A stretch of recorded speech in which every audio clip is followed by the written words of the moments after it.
What is the difference between a convenience fee and a surcharge on a credit card? If you've ever noticed extra fees when paying with your credit card, you might be wondering what these fees are and why they're there.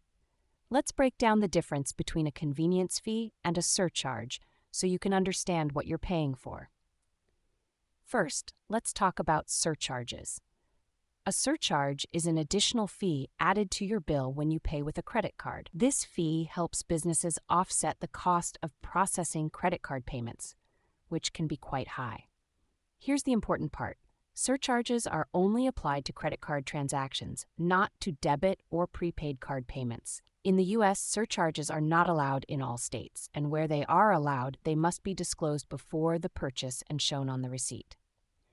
Now, let's look at convenience fees. These fees are charged by merchants directly to consumers for using a particular payment method, like paying a bill online or over the phone instead of in person or by mail. Convenience fees can apply to any payment method, not just credit cards, and they are often calculated as a percentage of the purchase cost or as a flat fee. Unlike surcharges, convenience fees must be disclosed at the time of purchase. Another key difference is how these fees are perceived by customers. Surcharges can sometimes be seen as hidden costs because they are passed on by the credit card issuer to the merchant, who then passes them on to you.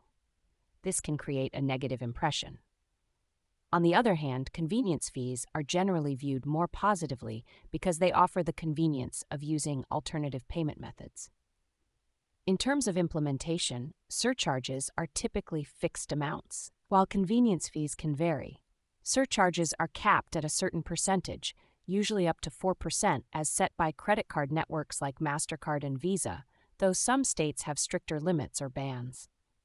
When deciding which fee to implement, businesses need to consider their goals and customer perception. If the goal is to recoup the costs imposed by credit card issuers, surcharges might be the way to go.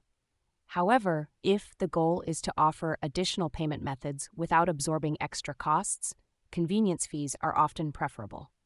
In summary, while both surcharges and convenience fees help business manage payment processing costs, they differ significantly in their application, customer perception, and regulatory requirements. Understanding these differences can help you make more informed decisions when using your credit card.